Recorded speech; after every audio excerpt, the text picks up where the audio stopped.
The roast was nearly done when I heard the car door slam.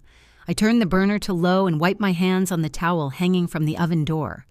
The table was set, linen napkins folded just so, glasses sparkling in the afternoon sun. I'd even placed a little bowl of cherries in the center like I used to when they were small and couldn't agree on dessert. Paige walked in first, talking on her phone, not looking up. Marcus followed with his usual frown, and Neil trailed behind, nodding politely like he always did when something made him uncomfortable. I smiled and welcomed them in, asked if they were hungry. "Before we eat," Marcus said, pulling out a chair, "can we sit for a minute?" I sat down, napkins still folded in my lap. Paige perched on the edge of her seat like she had somewhere better to be. Neil didn't sit. Marcus cleared his throat. "We've been talking," he began. "And we don't need you anymore, Mom." The room was quiet. Even the jazz from the kitchen radio seemed to pause. "You can rest now," Paige added, almost kindly. "You've done enough. If you transfer the house into my name, I can take care of things. It's safer this way." Neil looked down at his shoes. "We've got it from here." I didn't say a word. I didn't trust my voice not to shake. Instead, I smiled like I didn't hear them right, like maybe they were joking or rehearsing a scene for a play, but they weren't. They were serious. No one asked how I was doing. No one asked what I wanted. The oven beeped. The roast was ready. I stood up, walked to the kitchen, and turned the heat off. My hands were shaking just enough that I gripped the counter until they stopped. Then I pulled the roast out and began slicing quietly, as if the rhythm of the knife could keep something inside me from breaking. After lunch, they moved quickly. Paige packed the leftovers into containers without asking, sliding the roast and vegetables into her tote bag along with the bottle of red I'd bought for the meal. Marcus checked his phone the entire time, pacing near the doorway. Neil offered a half-hearted smile before following them out, holding the door open just long enough for the cold air to slip in. No one said thank you. When the house finally went quiet, I stood at the sink with my hands submerged in warm water, watching the soap gather in small circles. I wasn't angry. Anger would have required energy, and all I felt was an old, familiar tiredness settling behind my ribs. I dried my hands and walked to the study. The drawer slid open with a soft scrape, the sound almost startling in the stillness. Inside, everything was exactly where I had left it. Neatly labeled folders, envelopes tucked in, order each account and asset accounted for bank statements going back years. Property deeds, the college fund I'd opened for Sati before she could walk. All of it in my name, untouched, untampered, unclaimed. I sat down, slowly running my fingers along the edges of the folders. There had been many moments over the years when I'd thought about putting their names down, setting up transfers, planning for the future, as they like to call it, planning for when they took over. But every time I reached for a pen, something inside me went still, a hesitation that I never quite understood. Now I did. It wasn't a fear of letting go. It was the fear of becoming invisible the moment I did. I closed the drawer gently and leaned back, hearing the faint hum of the refrigerator in the kitchen. The house felt different now, still familiar, but looser around the edges, as if something had been pulled out of it, or maybe something had been pulled out of me. I stood, turned off the study light, and walked down the hall with a certainty that felt new, settling step by step, leading me toward the next thing I knew I had to do. The next morning, I poured myself a cup of coffee and sat at the kitchen table with my notebook. No more waiting, no more pushing things off in the name of family harmony. The numbers were there. The patterns had been forming for years. I started with the lawyer. "Hi, Emma. I need to make some changes." Her voice didn't ask why, just said, "Tell me what to do." We reviewed the trust documents. I confirmed what would stay, what would go, and most importantly, who wouldn't be included. Every signature they had once pushed for was now a door I quietly closed behind me. Next was the bank. The shared credit card linked to Neil's account canceled. Automatic tuition payments to Sades College under Paige's name removed, and Marcus, his name, had somehow ended up on the cabin maintenance account after a long weekend visit last year. That too was gone. I called the property manager and confirmed all rental deposits were redirected to my personal account. I asked about insurance updates, title protections, and then followed up with my pension advisor to adjust beneficiary information. Everything routed through me to me the way it should have been all along. No anger, no big announcement, just numbers, aligned back to the hands that had earned them. That afternoon, I went for a short walk, picked up a fresh loaf of bread from the corner bakery, and came home just as the light started to turn golden across the porch. For dinner, I made toast. Just toast. Buttered edges, a sprinkle of sea salt, and a bit of honey. It wasn't much, but I ate it slowly alone. And for the first time in weeks, I tasted every bite. There were no texts from the kids, no thank you for the meal yesterday, no questions, no noise. I cleared my plate, rinsed it, and set it gently in the drying rack. Then I reached for the file folder again, the one with every document that still had my name intact, and began highlighting everything they thought I'd never notice. The first call came at 9:14 a.m. I let it ring. I watched the screen light up with Neil's wife's name, then fade back into silence. A minute later, the voicemail alert blinked. I didn't listen to it. At 10:26, a text from Marcus. Is the power out at the cabin? I've got clients coming this weekend. No greeting, no question mark even, just expectation. At 11:42, Paige emailed me with the subject line, urgent financial aid disruption. She mentioned a payment delay, something about deadlines and registration holds. I skimmed it. Then I closed the laptop. By noon, I was walking along the trail near the river, wind brushing against my face. Cool, but not unfriendly. I stopped by the farm stand and picked out a few apples Braeburns, the kind my husband used to like. The woman at the counter offered me a bag, but I told her I preferred to carry them in my hands. I found a bench near the water and watched the ducks dip their heads beneath the surface. I tossed bits of apple to them, breaking pieces carefully with my fingers. I couldn't remember the last time I sat like this without checking the time, without wondering who needed what, without mentally calculating how much was left in which account. No one called me mom today. Not in panic, not in demand, not in passive irritation. No one needed me to fix anything. That should have felt sad, but it didn't. It felt quiet. Not the kind of silence that swallows you whole, the kind that opens up space inside you. I sat until the clouds shifted and the sun crept back through. Then I stood, stretched slowly, and made my way home, apples now warm in my hands. At the front door, I paused, listening for something, anything, but the house was still. I placed the apples in a bowl and washed my hands. Then I opened the drawer in the study again, pulled out the printed emails and bank logs, and began placing them in a fresh labeled folder. Reclamation. It was just past noon when I heard the knock. I opened the door to find Paige standing there holding a latte like a peace offering and wearing that smile she saved for interviews and holiday photos. We were just being honest, she said, stepping forward slightly. That's not a crime, is it? I didn't invite her in. I didn't need to. Instead, I reached for the folder I had prepared the night before. I held it out and she took it without hesitation, too confident to question it. Inside were the records line by line, account by account. The tuition payments, the home insurance I'd been covering, the groceries that had quietly gone on my card, the withdrawals, the subscriptions under my name, all of it documented.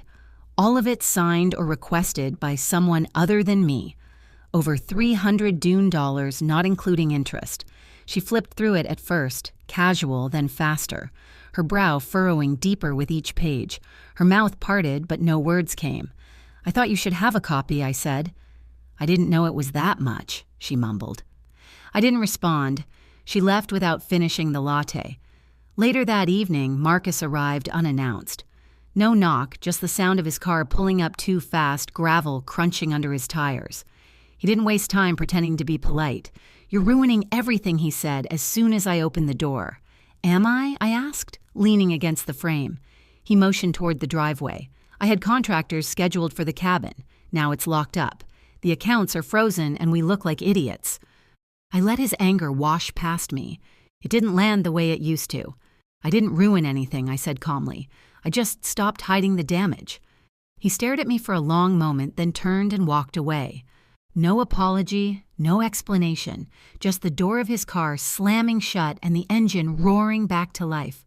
When the taillights disappeared, I stepped back inside and locked the door behind me. Then I sat down with a pen and wrote my lawyer's name on a blank envelope. By the end of the week, everything had gone out. My lawyer, Margaret, had handled it all with her usual crisp precision. No anger, no judgment, just quiet action. Formal notices were delivered by certified mail. Digital copies were sent to each address on file. The lease on Neil's rental was amended. He would now deal directly with the property. Manager at full market rate with a security deposit due immediately. The cabin locked. Access codes changed. Keys invalidated. Use suspended indefinitely. Page's tuition fund was frozen. The bank was notified that no further disbursements would be made until a new trustee was named, which would not be me. And the loans, Margaret had her team prepare reassessment documents, repayment schedules, interest calculations, and clear language stating that these were never gifts. They had been assumed to be favors, but favors unchecked become debts. Within 24 hours, the reactions came flooding in. Neil called 3 times, his voice sharp defensive. Page emailed, accused me of publicly humiliating her. Marcus posted a photo on social media with the caption, "When your own mother turns her back on you." Remember, money changes people. I didn't reply. I didn't argue. I didn't correct them. I simply turned off notifications and brewed myself some tea. That night, I lit a candle on the porch and watched the light flicker against the darkening sky. The air smelled clean, cool, and still. For the first time in years, no one needed anything from me. I woke before sunrise. The house was quiet, the way only old places can be settled. Patient, full of echoes. I made myself a cup of tea and walked slowly from room to room, letting my eyes fall on things I hadn't truly looked at in years. In the hallway, my husband's medals hung in a narrow frame. I took them down and wiped each one with a soft cloth. He had worn them only once after retirement. He hated attention, but he loved the meaning behind them. I wondered when my children last paused in front of them, or if they ever had at all. In the sitting room, I unfolded the quilt my mother stitched when I was pregnant with Paige. She'd sewn tiny wild flowers across the border, each one in a different pattern, as if she knew life would not grow in straight lines. I laid the quilt across my lap, smoothing the worn cotton, remembering my mother's hands moving like a steady breeze across fabric. Down the hall, I opened a drawer crowded with notes. Recipes my husband scribbled on scraps of paper, little reminders I had written for myself. Birthdays marked for grandchildren who rarely answered calls. None of the pages were important now, but I held each one before letting it go. By noon, I had made 3 piles: keep, donate, discard. The donate pile surprised me with its size. Chairs I no longer needed. Lamps that had survived 3 houses too many. Antiques my children used to call clutter. Books they never touched. All of it would find better homes elsewhere. The keep pile was small. The quilt, the medals. A few photographs. My journals. A teacup with a tiny chip that made it feel more mine. For the first time in my life, I chose what stayed because it brought me peace. Not because someone else might want it someday. As the sun dipped in the sky, I carried the donation boxes to the front door, leaving space behind me where noise used to live, and a different kind of space ahead for whatever I needed to gather next. I was pruning the lavender by the porch when I saw Neil's car slow in front of the house. He parked but didn't get out right away. Just sat there, hands on the wheel, staring straight ahead like he wasn't sure if he was welcome. I didn't move. I kept clipping bunch by bunch until he finally stepped out and walked toward me. No raised voice, no guilt wrapped in pleasantries, just a quiet, almost hesitant, "Can we talk?" I nodded and led him around to the back where the chairs overlooked the garden. We sat with nothing between us but the distance of choices made and never spoken aloud. He looked older than I remembered, worn down, less certain. "I didn't come to argue," he said. "I just wanted to ask. Why didn't you tell us that we were hurting you?" I looked at him for a long time before answering. "Because I wanted love to be enough," I said. but it wasn't. He blinked fast eyes beginning to shine. I didn't know. He whispered. I nodded. I know you didn't. He didn't defend himself, didn't blame anyone, didn't ask for money or access or explanations. He just sat with it. After a while, he stood. I'm sorry, he said, voice unsteady. I didn't say it was okay. I didn't rush to soothe him. I just placed a hand over his, and we stayed like that for a moment. Then he turned, walked to his car, and drove off without looking back.